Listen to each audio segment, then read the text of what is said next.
نبی پاک علیہ السلام کی خصوصیت کیا ہے؟ روز قیامت آپ کو پتہ ہے نا، سب اپنی اپنی قبروں سے نکلیں گے.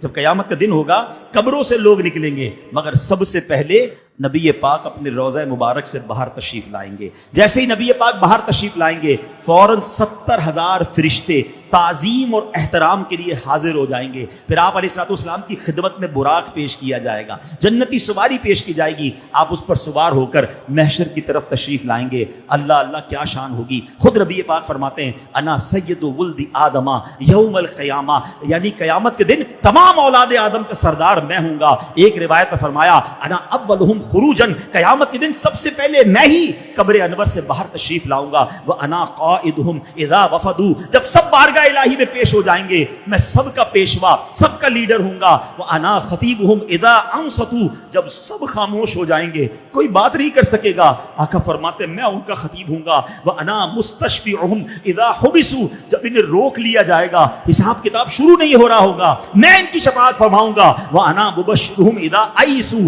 جب سب مایوس ہو جائیں گے میں انہیں خوشخبری سناؤں گا. الکرامۃ والمفاتیح یومئذ بیدی، اس دن بزرگی اور عزت بھی میری ہوگی اور جنت کی چابیاں بھی میرے ہاتھ میں ہوں گی.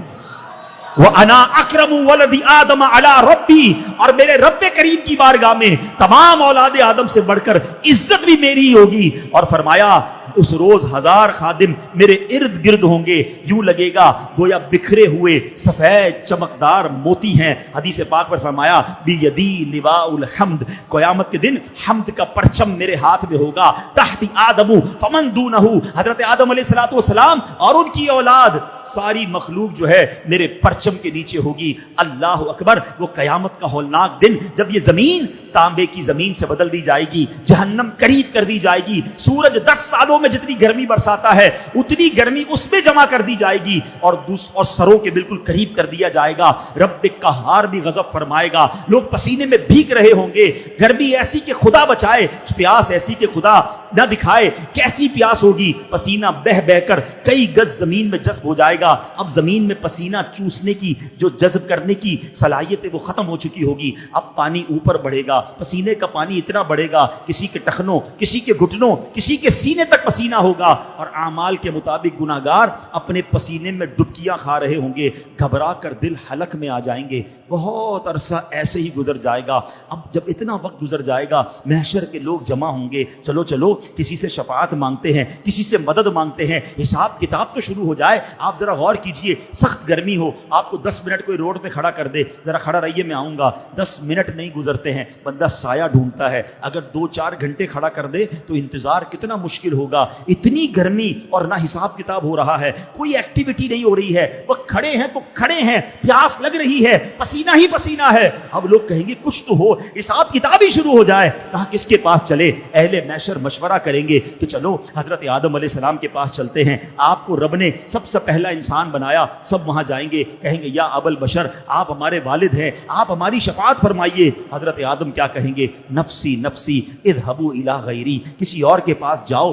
آج رب نے ایسا غضب فرمایا ہے پہلے کبھی نہیں فرمایا، میں تمہاری کوئی مدد نہیں کر سکتا. اب یہ محشر جو ہے ڈھونڈتے ڈھونڈتے حضرت نوح علیہ السلام کے پاس جائیں گے اور کہیں گے حضور آپ آدم ثانی تھے، آپ ہماری مدد فرمائیں. کہیں گے اذهبوا الی غیری، نفسی نفسی، کسی اور کے پاس جاؤ، میں آج تمہاری شفاعت نہیں کر سکتا. حضرت ابراہیم خلیل اللہ کے پاس جائیں گے، وہاں سے بھی یہی جواب ملے گا. حضرت موسیٰ کے پاس جائیں گے، وہاں سے بھی یہی جواب ملے گا.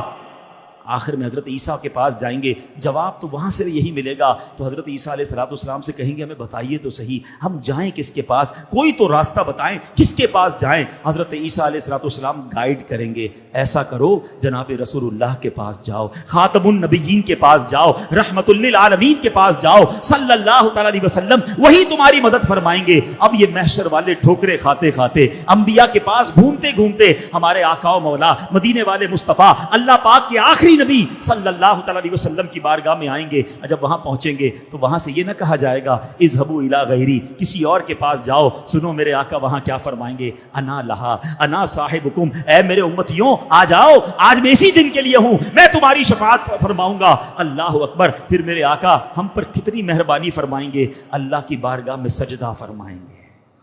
کیسا تاریخی سجدہ ہوگا، طویل سجدہ ہوگا. آئے ہائے، اللہ کو اپنے حبیب سے پیار کیسا ہے. سجدے میں ہم جائیں تو کوئی اٹھاتا تو نہیں ہے نا. نبی پاک قیامت کے دن سجدہ کریں گے, رب کی طرف سے فرمان ہوگا ارفع راسک یا محمد, اے پیارے محبوب اپنا سر مبارک اٹھائیے, اپنا سر اٹھائیے.